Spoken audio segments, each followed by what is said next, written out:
Hello everybody, hope you're doing really well. I thought I would do probably the most personal video I've ever sort of made on my channel, and for very good reason really, because it's pretty much what the channel has always been about, which is hopefully encouraging others and helping out people who may not have had the necessary best opportunities in life, or that suffer from mental health especially, which is probably why this is going to be quite a difficult one for me to talk about.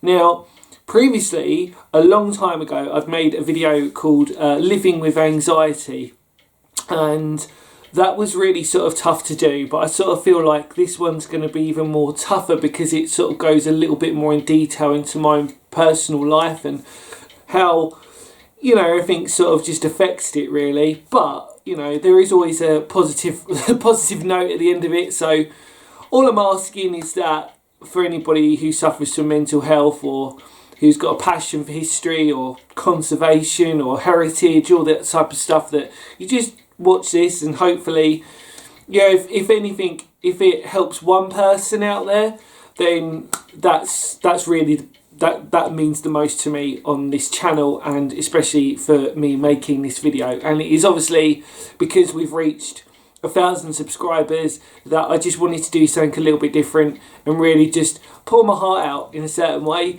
in hopes that it can help out others. So the title is called how exploring or historical exploring saved my life, and it's actually true. It's not a sort of clickbait title, it really did. So I want to rewind right the way back into my younger years and explain to you why that's all important, and hopefully you get a really good understanding of it. So I apologise if sometimes I talk a little bit vague on certain things, because that might be stuff that might be too personal that happened to me, or you know, so it might be quite sensitive for some people, so you don't have to watch this if you don't want to, but really encourage you if you can. So yeah, I have always, I've always had mental health issues, which is anxiety and depression. And I first started off by having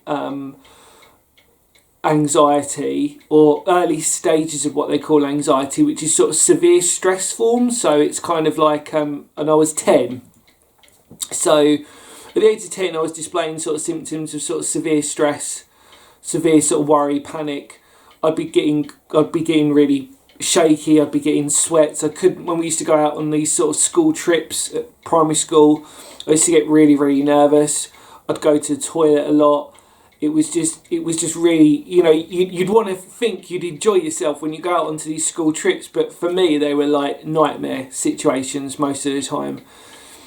And I was 10, so I didn't really understand what was sort of going on in my brain, why was I sort of getting nervous as much, you know, abnormally more than most kids would be. You know, like I said, when most kids would really want to sort of go, oh, this is great, we'll go on a road trip or do whatever, this is really exciting, whereas I would just be like literally sort of shaking, it would just nightmare, sweat. I just always remember getting really warm and sweating a lot and just being really isolated. And I had a good group of friends at primary school, but I was really insular. I was very sort of closed off quite a lot. And that was really the first sort of developing signs of what would later prove to be the hardest trip of my life ever. Still is, but we're getting there. We are getting there. So what's this got to do with history? So when I was a babe in arms, literally, my parents would always... I've basically taken over from my parents' love, really. I mean, I've pre-explained this to you before, but my parents were... You could class them as urban explorers before the day of urban exploring. You know, they go to abandoned buildings, and they go to castles, they'd go to bunkers, the whole gamut of everything. And when I was younger, they used to take me. They'd take me to sort of like English heritage sites and National Trust sites, and we go far away as Scotland, for example. I always remember going to Loch Ness when I was literally like about that high, and it was crazy. And at that time, I was you know, it just, nothing affected me. I was really enjoying it. We used to go to, some of you may know this, I used to go to Biggin Hill Air Show every year without fail. It was the one highlight of my year, that we'd go to Biggin Hill Airfair or Air Show, and it would just be the greatest day of my life ever, hands down. It wasn't even a question. It was like the one day to look forward to. Go to Biggin Hill, see the Lancaster bombers, see the Spitfires, see the sort of see the Hurricanes, see the whole gamut of aircraft that you could see there. And I used to love it. I was, you know, could bore you to death about that. I used to love it. I used to love planes. I used to have Airfix models. Again, if people, I think Airfix is still going, isn't it? I used to have Airfix models of like planes, and used to stick them together, and I used to love all that stuff. So I was totally involved in history. That was my thing. I used to have history books. We had, I don't know if some of you remember these either. I'm going to really reminisce here. We used to have eyewitness books, if some of you remember them. They were like these white hardback books, and it was like eyewitness, like Egypt and stuff like that. And they used to have these sort of like big books, and used to engage in them. Like, oh, I just love them so much. And then later on, I don't exactly remember the date, so I don't really want to sort of like speculate. But I probably was a primary school kid when Horrible Histories came out as well, and you know, you can see the impact of what Horrible Histories has even on generations now. But for me, the first books of like the Cutthroat Celts, the Vicious Vikings, the Blitz Brits, see, I can still remember them. They were the books that I just used literally. I wish I had the books now, but they were so tattered because I used to go through them all the time, just going through them like this. So I'm reading through, I was just totally engaged, and it's sort of tied in with like just my love of history even back then. And running parallel with that was my love of music. And I always knew at some point one was going to have to give way to the other.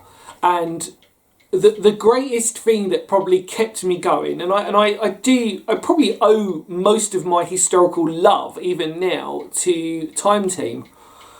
I grew up on Time Team. And if you don't know what Time Team is, just go on YouTube, type in Time Team, Tony Robbins and Mick Aston are amazing. I grew up on Time Team and I lived for Time Team. I was like, I've got to watch Time Team. It was like the one thing, it was like football and Time Team. I need to watch the football and I need to watch Time Team. That was it. That was my regimented thing. It was like, right, watch. And I loved it. I loved Time Team. And especially if they did one in Kent. Because if they did one in Kent, I was like, I really want to go to that. And I loved it. Oh, even now, see, I still watch episodes now, and I'm like, oh God, I remember the first time I watched that. But for me, that really helped because it was like, it just gave me a love, and then automatically, like what most of you probably of a certain generation watch Time Team, what do you want to be when you grow up? Well, an archaeologist, that's what I wanted to be. And that was it. And that was pretty much my set pattern, even from a young age. I mean, like, you know, again, like I said, because I was fortunate enough to sort of be exploring my parents when I was a babe in arms, you know, I'm probably the wrong person to sort of be here really. My parents need to tell about stories of me sort of tripping over and falling over abandoned places, whatever. But the point was that love of history had been cemented by books and Time Team, really. So again, I owe Time Team so much. So if anybody from Time Team's watching out there, thank you so much. You honestly, you made my childhood. Thank you. And it really saved me. But then the downside, the dark times came along, which was when I was 10. And when I was 10, I started playing guitar. But also, I'd noticed that even learning guitar for me was a really stressful and painful experience because I desperately wanted to be Keith Richards from the Rolling Stones or Jimi Hendrix. They were my two guitar idols growing up as a kid, even from a babe in arms. It was like Keith Richards and Jimi Hendrix. I wanted to be those. I wanted to be one of those. I wanted to be in the Rolling Stones, or I wanted to be the next Jimi Hendrix. That was basically what it was, and it paralleled. But at 10, I was also displaying really bad signs of learning as well. I mean, I was having really bad trouble learning as well. I mean, I was in mainstream schools. I wasn't SEN. I wasn't classed as SEN, but I would just. The stress and anxiety would be so much that I would have trouble focusing because I was it was really, really bad, you know. And it felt very chemical to me. It wasn't, I mean, my parents are amazing human beings. I mean, I love them to bits. So it wasn't anything to do with them, but there was definitely a chemical feeling towards it. It felt like not an imbalance, but there was definitely something there. And I remember, you know, the toilet was always the big issue for me, you know, and it sort of just carried on like that. And then fast forward to sort of going to secondary school, and I was still displaying it, and God, one of the most traumatic experiences for me was like probably my first day at secondary school, because I just wanted to go to the toilet like pretty much every other lesson. I was like, I don't care, I need to go to the toilet, I need to just, and by that point I'd lost so much like food and everything else that I was sort of just starting to sort of shake a little bit. It was quite bad, but I carried on through, you know. I mean, at the end of the day, there was good times and then there was bad times, you know, and for a lot of that, music really helped. I mean, like, you know, because I was starting to get good at guitar, and you know, I was talking with friends about being in bands, and we were listening to music. And back then, by the way, I'm going to say this, 90s alternative music was amazing. So there you go. Sorry everybody else, but it was just really good. I still listen to it now. And that was it. You know, it was music and history. And growing up through that, it was crazy really, because I realised that by being a musician, girls were interested in you. Girls weren't interested in history. Girls were interested in musicians. And I was like, right, okay, this is great. I need to carry on playing guitar to impress women. And that was literally it. I was so bad back then. I was like, right, okay, girls love rock stars. I'm going to be a rock star. And that was kind of how it was. And so we sort of like formed a couple of like school bands and sort of did all that and playing like loads of cover songs, you know. But again, always in the back of my mind was this anxiety. So, you know, my routine was pretty much almost via osmosis to a certain degree, was that it was literally like, you know, I'd go home, read history books, play guitar, do my homework, that was it really. And then go out if I could with my friends, and we'd go on our bikes, you know, we do, and I often compare to, again, this is a really dated reference for a lot of people, but if you've ever seen the film Stand By Me, my late primary school years till probably my mid secondary school years were very like Stand By Me. It was a group of kids, and we'd go out and just explore. We'd get on our bikes and we'd just go, whether it was to places like Knoll Park, and we'd camp out there, obviously with permission. We'd sort of do these crazy things, you know, and I learnt most of my skills, because I mean, I openly admit, you know, I was a scout, you know, I was in the scouts, and I learned a lot of my skills through abseiling. I cured my fear of heights through going to scouts, and that was kind of crazy as well, just through, again, via osmosis, just constantly rock climbing, constantly, you know, abseiling, and then in between that, canoeing. I mean, my life even now is every single day, obviously difficult at the moment, but every single day was always an adventure. It was always doing something different, and I sort of lived via that way. Like I mentioned to you before, you know, life is an adventure, so just go with it. So make your own adventures. You can sit at home and you can chill out and you can have a really nice time, but the world is out there, you know. Anyway, so all that was going on, and my anxiety was still sort of haunting me, or it wasn't diagnosed back then, that was the thing. And then it was probably about the age of about 16, it really hit hard, my anxiety, and it really pretty much from then on ruined my life. I mean, that's not even an understatement. I think if anybody knows what anxiety's like. And I'd started to, before that, again, I've probably mentioned this to you before, but probably from about the age of 15, I'd started to go out on my own a bit more, like exploring. I mean, proper exploring, like what we'd class as urban exploring, but finding a couple of local abandoned buildings and just sort of wandering in them. Again, not necessarily worrying about the history too much, just because it was the place, again, very Stand By Me film, where, you know, people would say, oh, dead bodies used to be buried in that place, and I'd sort of be like, all right, cool, I'm going to go. I'm going to check that out. Are there? And I'd sort of do it, and I wouldn't. And again, because in a certain way, Scouts had sort of helped with my confidence of sort of going, well, ropes, rock climbing, climbing ability, that sort of stuff. I wasn't really afraid to sort of climb into something, and heights or whatever. I wasn't too bothered about it.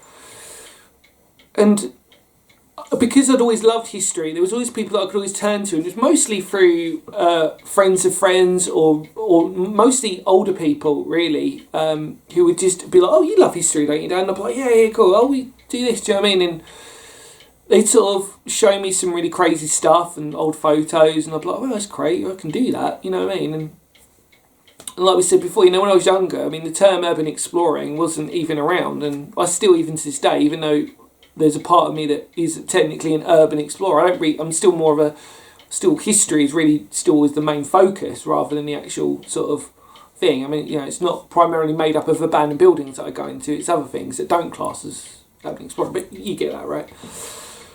So yeah, and it started to sort of trickle through, and I was, again, I remember very distinctly, I went with a friend and we went to this abandoned building, and it was kind of like we did it on a paranormal thing, because again, another cultural impact thing that happened to me growing up was Strange But True, Michael Aspel. Again, some of you may know this, some of you may not. You're like, "Oh my God," screaming at the YouTube going, "I know that." Strange But True, pretty much, I always, again, like, it just pretty much lit up my paranormal love of paranormal stuff. Again, not in a way you think, in a way of like stories, really, more than actual, do I believe in there's ghosts? It was more for the stories, and that's really interesting. Why is that like that? I'd question a lot of it. And Strange But True, my God, it scared the bejesus out of me when I was growing up. Like the intro of Strange But True, you can type it in on YouTube, or if somebody wants to leave it in the comments, feel free to. It scared the bejesus out of me, like the intro, as a kid growing up, and you'd hear that haunting music, and then Michael Aspel's beautiful dulcet tones of explaining all this stuff. And that was my love of paranormal as well. So I'm trying to hopefully give you all this, but there's an important message.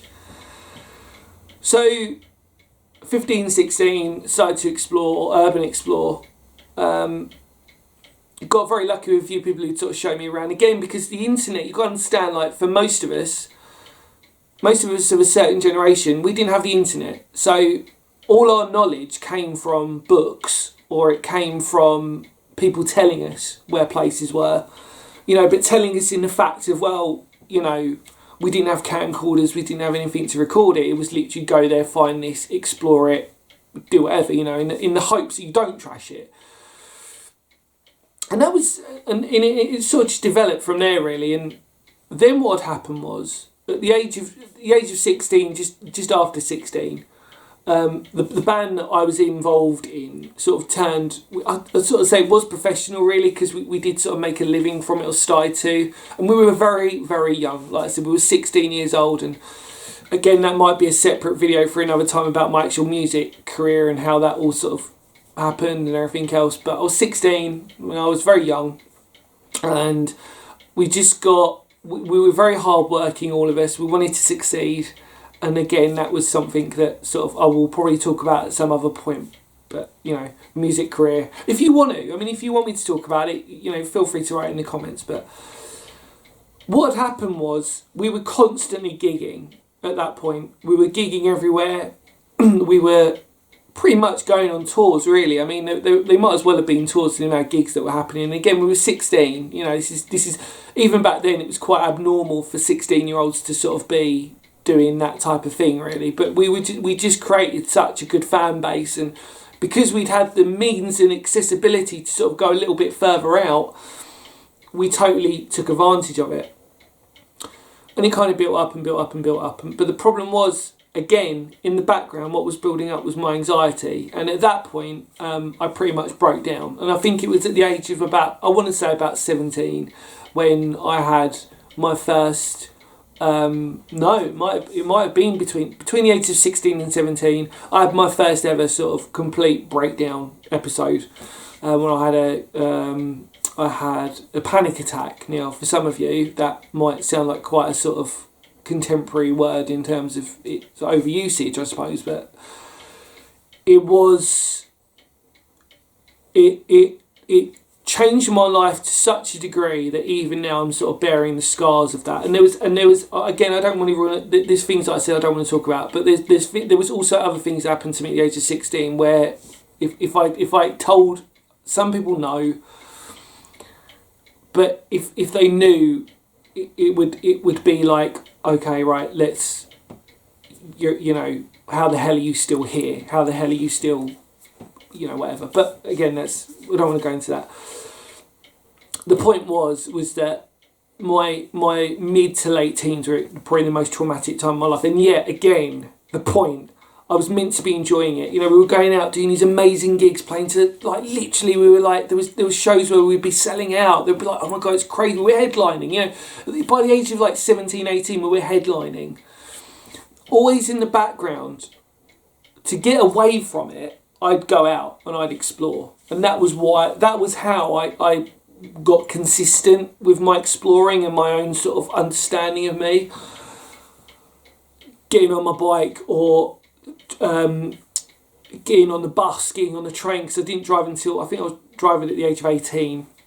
So even back then, I was bus, train, anywhere I could do just to get out, whether it was to go to Canterbury, Gravesend, Maidstone. It was all mid to West Kent side that I was always urban exploring, you know.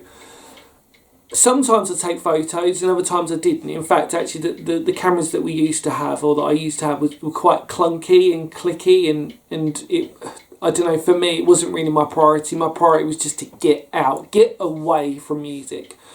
It wasn't that it was depressing me or that it was upsetting me. It was just that my anxiety was so bad that I needed to constantly be active. And if I wasn't active, if I wasn't doing something to sort of ignore the anxiety, I'd sort of fall apart. I couldn't function.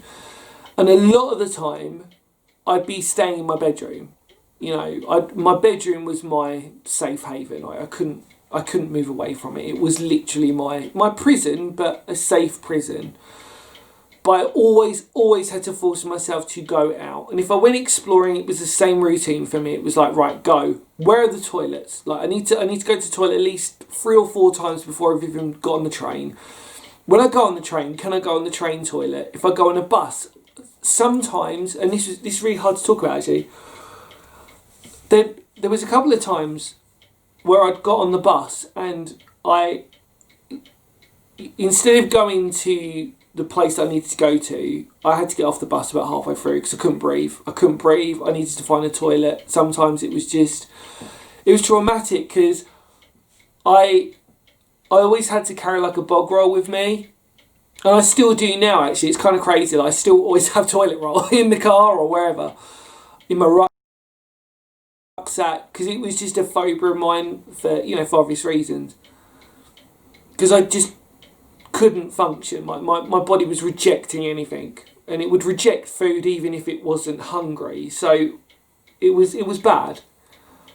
So just to recap, so I was gigging, I'd gig in the morning, I'd sort of wake up, stay in my room as long as I could, but then I'd go out exploring if I could. It wasn't every day that I'd be exploring, because what had happened was, really hard to talk about again, what was really bad was that because I couldn't keep food down as much, I was anorexic. So I was anorexic not through choice. I didn't want to be anorexic. I had what you call xylophone ribs. No, I joke about it. It's not something to joke about, but in my dark, humorous way for me to cope with it, it was what I used to refer to as xylophone ribs, which meant that you could literally see the whole of my rib cage. Pretty much, I mean, like, you know, you could literally just touch it, and that would, really bad. And it was just because I couldn't keep food down. My anxiety was literally so a part of me that I just couldn't sort of do it. And again, the sad part about it was I was meant to be enjoying this. This was amazing. I was being a rock star, you know. And sometimes I just couldn't get out of the house because I was too weak most of the time. So say on an average week, I think I was probably gigging pretty much about 4 days a week, That's no lie, by the way. That was literally how bad it was. So we're gigging about 4 days a week. We'd be in rehearsal every other day, sorry. And then in the daytime, if I could on my own, I'd go. And I never told my friends. I didn't tell anybody that I did that. I just went out and explored because if I could, if my legs could carry me, I would go. And so sometimes, like I said, I wouldn't tell my parents. They'd know I'd gone out, but I'd just go out and explore, and that was kind of it, really. And it was bad, it was really, really, really bad. So I want to sort of fast forward this a little bit more. You can understand. So I've been constantly sort of like ill all the time with my anxiety and music, and like I said, and the band was doing really, really well. We're loving life, you know what I mean. And I couldn't drink. I couldn't. So I was technically straight edge, not through choice. Again, it was because if I got drunk, it was like hell for me afterwards. Because you can imagine, like, anxiety is basically a form of losing control of your own body. When you're drunk on top of that, which is technically losing control of your own body, you can imagine what I was like. So on an average, if I was getting drunk, I'd fully expect to be hungover for 3 days. And I remember my parents noticing that. Not hungover in a drunk way, in terms of my brain was so disorientated that it felt like I was drunk. Because what had happened was my brain was trying to distinguish the difference between, was I still drunk or was I actually having a panic attack or anxiety. So my brain was constantly fizzing. It was constantly wobbling, and again, because of that, I couldn't really eat because I was feeling sick all the time and everything else. So it was yeah, and it carried with me through relationships and everything else, and it still did up until my mid to a little bit late 20s, I suppose. I mean, I still carry scars about it, but it affected my relationships, actual girlfriend relationships. I didn't have many girlfriends. I can pretty much in my lifetime count on both my hands, actually, like pretty much the amount of actual girlfriend relationships I've had. It's not many. It's really not many, especially somebody my age, because I didn't want somebody to see me how bad I was. And it would always get to the stage in a relationship where I was like, okay, right, we're getting comfortable now with each other, and she's going to see me have a proper full-blown panic attack at some point. And if she does, it's not a pretty thing to see for anybody, because I'd be shaking. I would be. That was the other thing. I'm doing it now. Speech impediment. I'd have a speech impediment. I would stutter quite a lot. Yeah. I'd stutter, and that was really bad. And yeah, it was really bad. And because it was that thing of like, when you sort of just get through one thing and you think, oh wow, like I've done a really good job. And then like I started to stutter and it was really bad. Oh, sorry. Give me a second. Oh, yeah, sorry about that. Yeah, I'd sort of like, I'd stutter. It would be the ultimate sign for me. Not only could I not control my body, but I couldn't control my mouth. And when I was touring, when I was gigging, it was okay because there was so much engagement between a lot of people. But when I was with a few people, or when I was, the times I noticed it the most were when I was out on my own, when I'd go to a shop to get like a drink or something, and it would be so bad sometimes that I just couldn't even put two words together. And so then yeah, all that happened, and it was really bad, But again, I was still trying to get out and explore and history, and I was still reading books and everything else. And yeah, it was tough, And then and then the purpose of this video, the purpose of this title of this video, so we'll get to the end really. So fast forward, and when the music stuff started to sort of become stabilised, when it wasn't as crazy, when it was more of a regimented routine, because the thing with the music career was it was so sort of like, you know, I didn't know most of the time when we were gigging like from day to day, and most days would blur into one and whatever, you know, and I don't regret that at all, by the way. And then I realised that probably about 24, 25, I realised that actual exploring was the one thing where I could just escape the world, you know, like I could just get away from it all, you know, and I desperately sometimes wanted people to come along with me and experience it, you know. I mean, I really wanted to invite people out, but I knew that most of the people that I knew weren't interested. I mean, they were the definition of what you'd call like true musicians. It was like literally music was the one thing, that was all they were interested in, that was it. And I respect that hands down, you know. And they had a social life, obviously we all did, but you know. But for me, my love of history was always that sort of closeted thing that I couldn't really talk to anybody about it, because none of my friends were really interested in history, you know. It was just me. I was the one who really wanted to sort of go out. And you know, I mean, one of the regrets I probably one of the regrets that I always have is that I wish I'd documented some of the places that I'd gone to, even when I was a teenager, when I was like 15, 16, you know, because I was obsessed with going out all the time, you know. And it was great because I'd sort of make my own adventures, and sometimes I'd stumble across abandoned buildings. I was like, wow, okay, like, how the hell, you know what I mean, how did I find that? You sort of had like an instinct for it, you know. Anyway, exploring historical exploration saved my life. And it saved my life because when I got into like my mid-20s, it was the one thing that I could just get away from. I could disappear, like I said, you know, I could escape, I could, you know, I could be in a dark bunker. It sounds really dodgy. I could be in a dark, deep shelter or a bunker, and I'd feel sort of not safe, but I'd sort of feel like the world is gone. And even though the lead up to probably a day out for me would be literally just going on the toilet and just being ill quite a lot, I knew that when I'd got there, it was worth it. And then I'd go home and we'd probably go to have a band rehearsal or something else, and you know, I just had no energy, you know.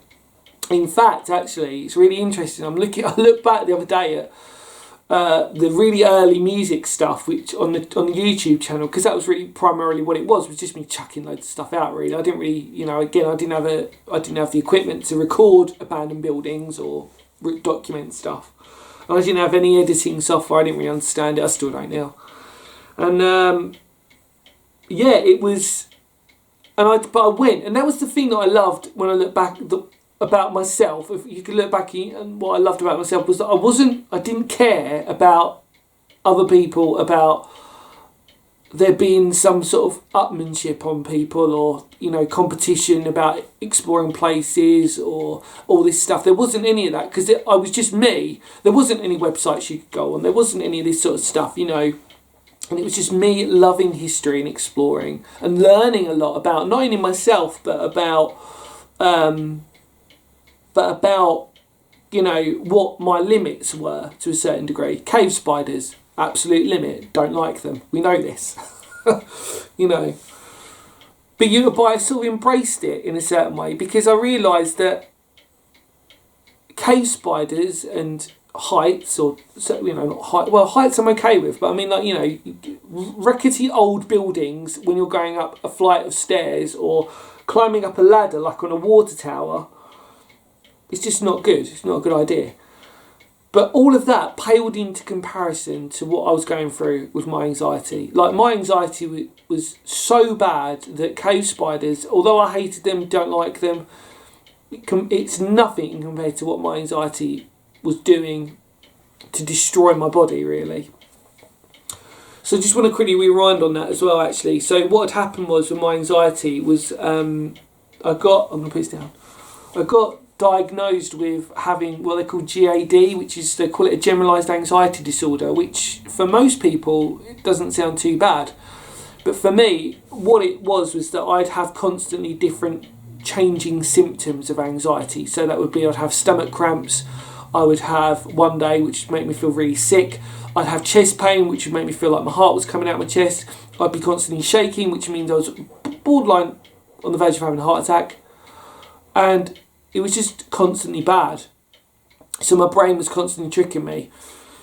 I'd taken, and because of that, obviously it resulted in severe depression, like severe depression.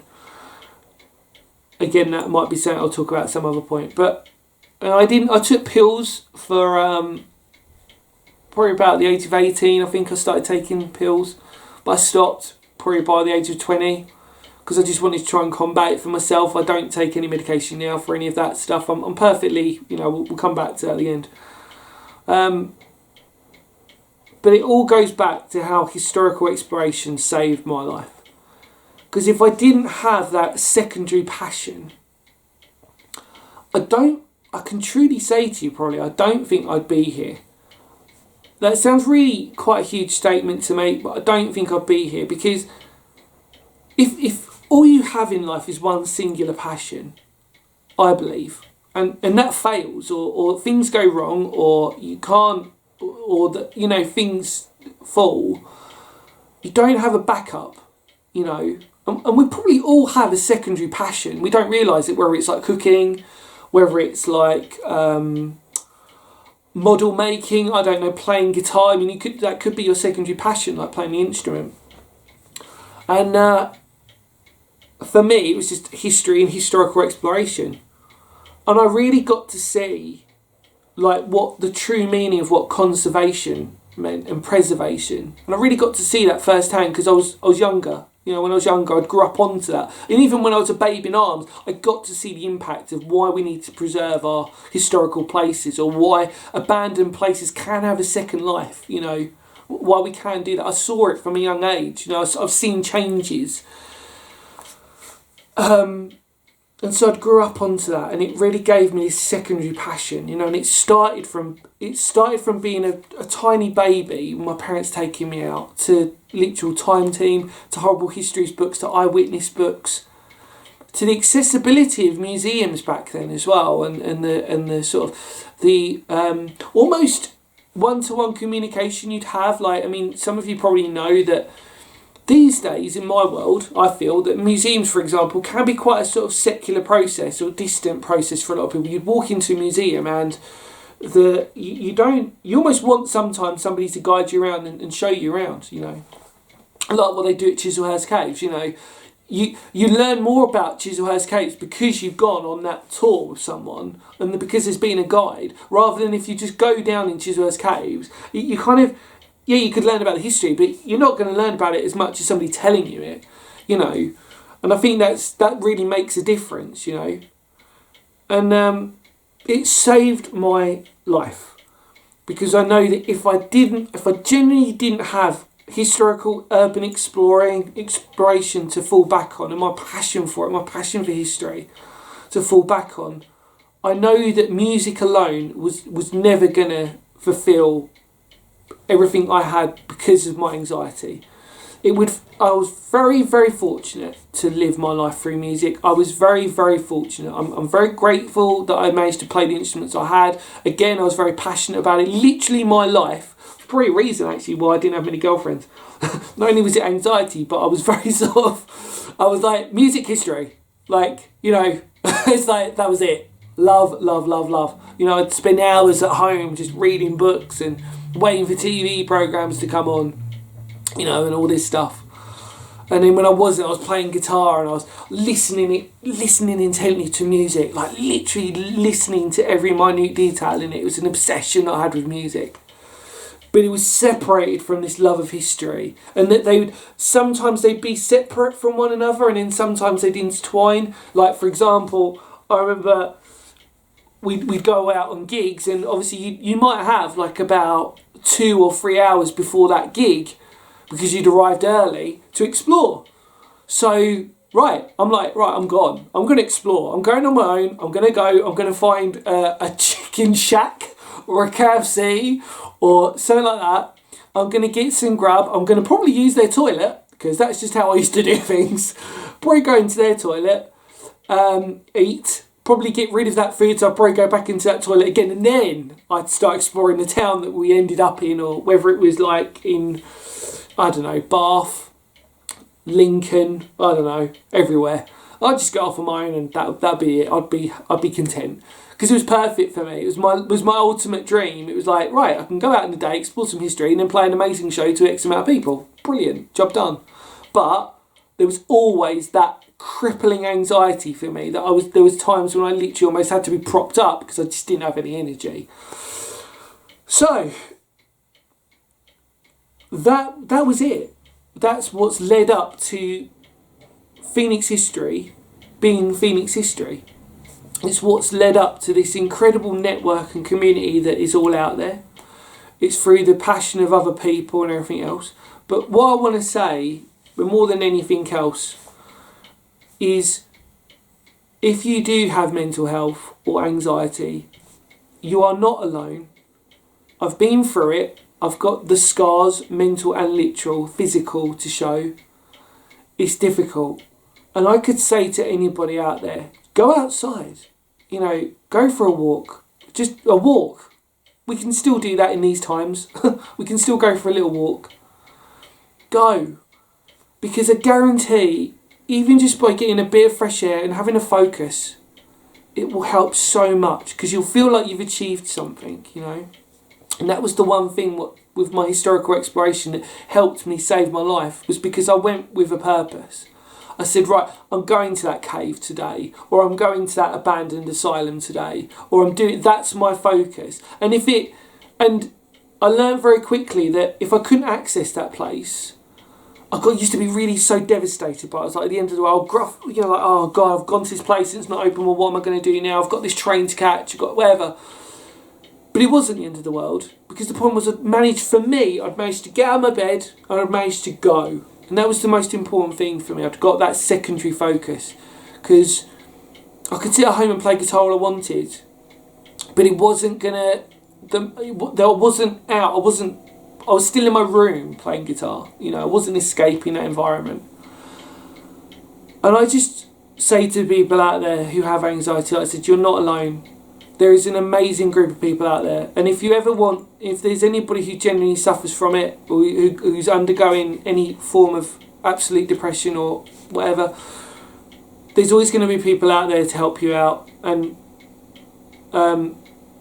if you ever need to talk or communicate, put it down in the comments section. Or even if you want something a little bit more personal, you're too ashamed or too afraid, then my email is in the about section if you just want to sort of ask for advice, I suppose, or any help. I can only go through what I went through, because that's the other thing, is that everybody's anxiety is different, and my parents are really supportive and loving, and they were really kind, and they helped out as much as possible. But what hurt the most was when I saw them feel hurt about seeing me, because they couldn't do anything. That was the thing. Nobody could help me, and I could take loads of pills if I wanted to, and I could do, and I could live in a chemically induced sort of state. But it wasn't me. I didn't want to change me, because to be fair, I kind of like me. You know what I mean? Like, all right, I'm a little bit rough around the edges, and sometimes I make mistakes. I'm only human, but my heart's true. I'm not a bad bloke. And I think that's it, So all I'm asking is that hopefully this video can help people out there. And if you're a fellow explorer or somebody who likes history, hopefully you can understand the reasons why I'm so passionate about it. And so sometimes I can be a bit protective and sometimes I can't. But you can understand why. But all I ask is that all of you just, if you like going out, go out. Go for a walk. Doesn't have to be history, but just go out, enjoy yourself. We you know, I've come close to death a few times. You know, you have to just sort of say to yourself, well, you only live once. And so you might as well just enjoy it and take with it what you can. And if it's exploring and playing music, great. I was lucky that up until the age that I am, that I've been capable to... I mean, the music's obviously subsided a lot, but I've been lucky enough to still have the capability to explore and still go out and still find passion within history. And most importantly now, I feel like the channel is a way to sort of say to people, look, you know, there are way better people out there that can do a better job of recording and that you can do all that stuff, but it's just me. You know, I'm not perfect. I'm doing all this stuff, everything else, and you know, like I said, you know, I openly admit my periods of history I know really well, and then there's other periods of history where I'm just like, okay, I'm going to challenge myself a little bit. But the sad conclusion to it for me is, however, I still have anxiety. It's not as bad. Obviously, I'm not anorexic anymore. I still have it. It's not as bad. I think age has helped a lot, and through having such severe traumatic experiences have helped me in a strange way. You'll find that really weird, because it's almost been like a marker in the sand of like, I'm not going to go back to that. That's not me. I'm not going to repeat that process again. Sometimes you do, not through your choice, because your brain just tells you. But in conclusion, I'm always going to have it. I mean, the amount of counsellors and the doctors have said, you're always going to have it, Dan. It's a part of you. Unfortunately, because I'd had it from the age of 10, what had happened was that my brain it wasn't fully formed to readjust. You know, so it was always that 10-year-old part of the experience of stress was always there, and it would always release itself. Because again, you know, when I was 10, you don't know any different. You know, you don't understand why you're constantly doing that. You know, why am I shaking? Why am I doing what I'm doing? But the positive from it all is that I'm still here. I'm still encouraging people just to go out and walk. You don't have to create a YouTube channel. You don't even have to take photos. Like I said, one of the most refreshing experiences for me was when I took a year out, because I was exploring. I was going back to me, minus the severe anxiety. I was going out and exploring, and I didn't have to worry about where the camera's got to go, what the audio's going to be like, whether it's a crap day or not. I'd go out no matter what, and I'd explore. And that year that I took out really changed me so much, because it was like, oh, you know, yes, I've got a YouTube channel, and it's kind of cool, but I still love history even without worrying about recording it. And that was the most important thing for me, is I still had that love that I'd had from a young age, where I wasn't recording it. And it was just me and a couple of friends. And, you know, and you tell stories to other people. And, you know, even if you didn't have photos, they'd be like, wow, that's really cool, you did that. Do you know what I mean? And it was great. And it was like, oh, the old-fashioned art of storytelling. Yeah.